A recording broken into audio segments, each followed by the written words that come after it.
season. Now, for that to happen, the Seahawks have to beat the Cardinals and hope the Falcons lose to the Panthers. Well, I think the only thing that matters, the only record that matters is that we win. I think that's always been my mentality, and so I think for us, all we want to do is have a great week this week, get prepared for a championship-style football game. That's going to be a tough battle, and we're looking forward to that opportunity. We have a lot of respect for the Arizona Cardinals and how they play, so we know it's going to be a good matchup. Meanwhile, Texas wide receiver DeAndre Hopkins has never missed a game in his 5-year career. Looks like that's about to change. NFL Network insider Ian Rappaport reporting a calf injury is expected to sideline Hopkins for the season finale against the Colts. Hopkins suffering the injury on Christmas. He leaves the NFL with 13 touchdown grabs. And remember earlier this week, our man Peter talking about the Panthers receiving corps, mentioning that they sounded like a law firm. Shepard, Clay, Burson, and Frazier. Well, head coach Ron Rivera was obviously listening to you, Schrags. Look at this. Rivera showing up to his press conference yesterday rocking the custom T-shirt. Schrags, I think the Panthers need to hook you up with one of those shirts, or maybe Nate can have Mitchell and Ness add that to his collection.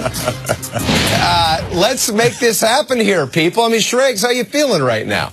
It's unbelievable how organically that happened. We did the segment on the 4 no-name receivers other than Devin Funchess, had some fun, made up a graphic. The next day, I get a text from someone in Carolina, not related to the team or the fan of the team, saying, "Why is Ron Rivera wearing a shirt of the logo of the law firm you created?" I said, "I have no idea, but I love it. You're watching, Ron. We love you." And the Panthers, unbelievable this happened. Do you remember there was a huge thing on the internet when Ryan Gosling was wearing a Macaulay Culkin T-shirt, and then Macaulay Culkin wore a T-shirt of Ryan Gosling wearing a Macaulay Culkin T-shirt? Yes. Do you guys remember that? Wasn't there something like that? And Gronk and Edelman did the same thing. Yeah, wasn't there something like that, guys, that maybe might pertain to this? I feel like there was on the internet.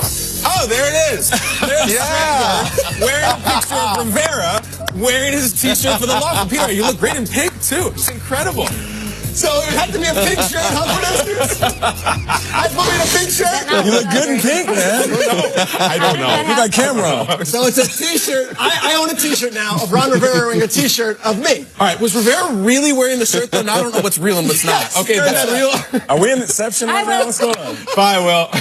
You had no idea that was going on? No, and I love it. I love it. You're a trendsetter. Cool. If they win now and they get in there, that's the thing. The law firm's thing. So Devin Funchess, and then let's go through the guys. Yes. Kalen Clay, Russell Shepard, Brenton Burson, and Mose Frazier. That is our guys, the law firm. Ron Rivera. The real loser here is Ben Jarvis Green Ellis. The real losers are us if we don't get those T-shirts. We need to send them over, Ron. Send them T-shirts and send the money, Ron. With the T-shirt of you wearing the... I have a T-shirt of Ron wearing the law firm. You look good in pink. Yeah. That's a real Where did that T-shirt? look like the white camera? No, it's not. This is MC Escher. I don't know what is real and what begins. Inception. All right. The regular season is coming to a close, but the matchups are getting more and more meaningful. MVP, just like Will stated in that update, he accounts for 35 touchdowns. And what's crazy about that number is the Seahawks, they've only scored 36 TDs this year. Now, Russell Wilson also leads the team in rushing with 550. And I kept thinking about a way to spin this. And, we talked about wrestling every day. I'm wrestling, Russell hard. But then I started thinking about the name Mr. Wilson because he's demanded our respect. Mr. Wilson. I'm not going to call him Russell. I'm going to call him Mr. Wilson. Okay. And if you're familiar with any Mr. Wilson, then you're familiar with Dennis the Menace. Instead of Russell Wilson being this cantankerous next-door neighbor who's a middle-aged man, he's this guy who was walked around with a smile on his face, and instead of there being this little troll of a kid next door causing chaos and Dennis the Menace, that's been his season. With guys getting injured, it's always something. It's Dennis causing havoc and playing pranks, and there's been internal turmoil on the squad. There's been guys being banged up. There's no rushing game. There's no offensive line. And Mr. Wilson just sits there with a smile on his face and says, I got this every single week, week in and week out. We've talked about every single thing when it comes to the Seahawks. Earl Thomas, Bobby Wagner going at it, Cam Chancellor, Richard Sherman, Cliff Averill being on the sideline. No running game, no offensive line. Pete Carroll, is this his last stand in Seattle? But Russell Wilson has been the most consistent player in the entire NFL. Now, it's that final moment. This is where we look at Russell Wilson and say, can you help your team get into the playoffs? Oh, can you just single-handedly do it? And he's going to need a little help from Atlanta to lose. But we were just talking during a commercial break as I got ready for this segment, and Schrager, he has a Hall of Fame. I mean, he has a Super Bowl ring, and we're thinking, he could be in the Hall of Fame. And then he said, well, he should have had 2 Super Bowls. And at that point, you would consider him a Hall of Famer. Right now, even, yeah. This is a Hall of Fame moment for Russell Wilson. If he gets his team in and Atlanta loses and he pushes towards a Super Bowl, this could be an amazing cap off to a great season. Quick question, because I think Russell's playing as well as any quarterback in the league this year. If Seattle gets into the playoffs, they need some things to happen, but Carolina could beat Atlanta. Yeah. Seattle could beat Arizona. Are you guys even the slightest bit scared of the Seahawks once they make it to the dance? Like, or is this just a one-and-done team? I'm always a little scared. Right now more scared of the Seahawks than I am of the Falcons. Fair. I don't think the Falcons are. I think in order for the Falcons to make it far, they would have to be better than they were last year, and they're not. I'm a little scared. I feel like it's like late era Mike Tyson, like one punch power. You know what I mean? Like maybe they don't have their game together, maybe they're a little out of shape, but they still have, they land the one big punch, they could take you out. So yes, I think as long as Russell Wilson is on the field, I'm a little scared of him. Yeah, and that's it. If they didn't have Russell, say, they're a 4-12 team. Yeah. But because Russell's on the field, I'm more fear of him than any guy in the league. Chad, who are you excited to see Sunday? Okay, let's get into it. I'm excited to see every single player in a Cleveland Browns uniform this weekend, every person on their staff. The Browns play the Steelers this weekend. They are an 0-15 team. I do not want to see a team go 0-16. The Lions did. At the time, I was a younger man. I was more immature, and I was rooting for it, for the car accident factor. We had Dominic Raiola on this show maybe a couple months ago. He was the center for that Lions team. He talked about, he's like, man, I went through so much in Detroit. I went through 0-16, man. He was ashen. I mean, he was heavy. He was like a cop who's talked about his undercover work. There was scar tissue. I've seen things, man. You can't unsee things you can't.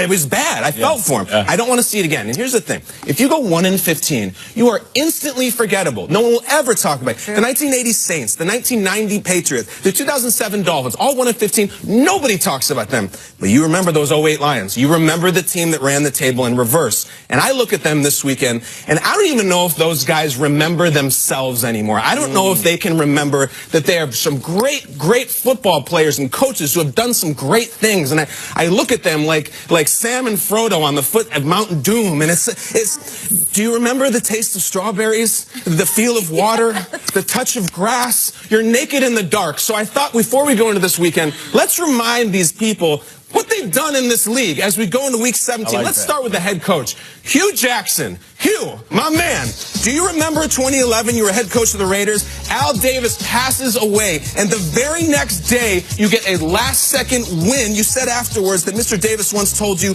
don't believe in plays, believe in your players. Eventually, they'll be there for you. Your guys will be there for you if you believe in them. Move on. Greg Williams. Triple G, defensive coordinator. Do you remember when you won a Super Bowl with the New Orleans Saints? Do you remember when you won it because your defense made a play against Peyton Manning on the last moment of the game? You said afterwards, Tracy Porter, you said, I'm so happy for the people of New Orleans to get a championship. Go get a win for the people of Cleveland. D up. Next, let's get into the players. Isaiah Crowell. Crow, do you remember in 2014 when you ran for a touchdown against the Steelers and stopped them 31-10, the biggest Browns over Steelers victory in 25 years? You were part of that. Go be part of it again. Sammy Coates. Yes, I'm talking to Sammy Coates. Do you remember when you were a Steeler? Do you remember last year you had 139 yards and 2 touchdowns against the Jets and they let you go? You're going into Pittsburgh. Go make a play, Sammy Coates. You have game. Jason McCourty. You're a McCourty, all right? Do you remember when you were at the Titans, you had a late interception in 2014 to seal a win over the Bills? Do you remember when you weren't invited to the Combine? Do you remember you've had 16 interceptions in this league? I don't want to see you have 16 losses. Myles Garrett. Do you remember when you said the quarterback you wanted to sack the most was Ben Roethlisberger? You're a #1 overall pick. Go sack him. And lastly, DeShone Kizer. Do you remember when you hit Will Fuller with 12 seconds left to beat Virginia on the road? More importantly, do you remember in 6th grade when you won the spelling bee? You got the word Junko. You said you'd never heard it before. You didn't know what you were doing, and you spelled it right. Junco. You know what your word is this weekend? WIP. N. Go make a play. Go get a win. Go 1-15. Remember the taste of strawberries, and you will never forget it. Let's go, Cleveland. Come on! Let's win this thing. Fired up. KB, that was amazing. I don't want to see it happen. Yeah. Win the game. It's emotional, man. Thank you. Thank you.